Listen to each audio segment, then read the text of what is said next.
Civil service പരീക്ഷാ ഫലം പ്രഖ്യാപിച്ചു. ലക്നൗ സ്വദേശി ആദിത്യ ശ്രീവാസ്തവയ്ക്കാണ് 1ാം റാങ്ക്. മലയാളിയായ സിദ്ധാർത്ഥ് രാംകുമാർ 4ാം റാങ്ക് നേടി.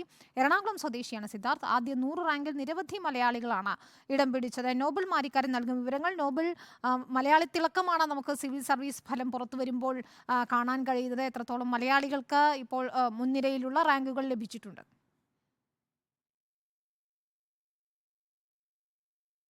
വിനീത, 2023 സിവിൽ സർവീസ് പരീക്ഷയുടെ റിസൾട്ട് ഇപ്പോൾ പ്രഖ്യാപിച്ചിരിക്കുന്നു. ഇതിൽ പ്രധാനമായും ആദ്യ 100 എണ്ണത്തിൽ മലയാളികൾ നിരവധി പേർ ഉണ്ട് എന്നാണ് കേരളത്തിന് ഏറ്റവും അഭിമാനകരമായ കാര്യം. അതോടൊപ്പം തന്നെ മൊത്തം ഈ പരീക്ഷയുടെ റിസൾട്ട് നമ്മളൊന്ന് പരിശോധിക്കുകയാണെങ്കിൽ IAS നേടിയവരുടെ എണ്ണം 180 IFS 37 പേർക്കുണ്ട്. IPS 200 പേർക്കാണ് നേടിയിരിക്കുന്നത്.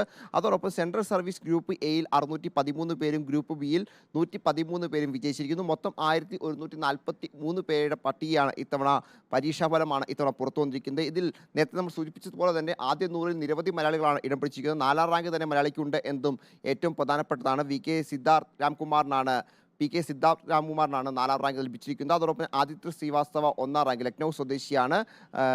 അതോടൊപ്പം തന്നെ മറ്റു മലയാളികളുടെ പേര് നമ്മൾ നോക്കുകയാണെങ്കിൽ വിഷ്ണു ശശികുമാർ 31ാം റാങ്കുണ്ട്. അർച്ചന PP 40ാം റാങ്കുണ്ട്. രമ്യ R 45ാം റാങ്ക്. ഒപ്പം കസ്തൂരിഷ 68ാം റാങ്ക്. ഷാബി റഷീദ് 71ാം റാങ്ക്. പ്രശാന്ത് S 78ാം റാങ്ക്. ഒപ്പം ആനി ജോർജ് 93ാം റാങ്ക്. എന്നിങ്ങനെയാണ് പ്രധാനമായും മലയാളികളുടെ ഒരു പേര് നമുക്ക് ഈ ആദ്യ 100-ൽ കാണാൻ കഴിയുന്നത്. എന്താണെങ്കിലും വലിയ പ്രതീക്ഷയും അതോടൊപ്പം വലിയ ആശ്വാസവും ഒപ്പം അഭിമാനവും ഒക്കെ മലയാളത്തിൽ തോന്നുന്ന ഒരു സമയം കൂടിയാണ് ഇതെന്ന കാര്യത്തിൽ യാതൊരു സംശയമില്ല. എല്ലാ കാലത്തും സിവിൽ സർവീസ് റിസൾട്ട് വരുമ്പോൾ അതിൽ ആദ്യ 100-ൽ മലയാളികളുടെ സാന്നിധ്യം അത് തീർച്ചയായും എടുത്തു പറയാറുള്ളതാണ്. ഇത്തവണയും അതിൽ യാതൊരു മാറ്റവുമില്ല. മലയാളികളും അതിൽ കൃത്യമായ രീതിയിൽ മത്സര പരീക്ഷയിൽ വിജയം നേടിക്കൊണ്ട് കേരളത്തിന് അഭിമാനമായി മാറിയിരിക്കുന്ന മലയാളി തിളക്കം തന്നെയാണ് നമ്മൾ സിവിൽ സർവീസ് പരീക്ഷയിൽ കാണുന്നത്.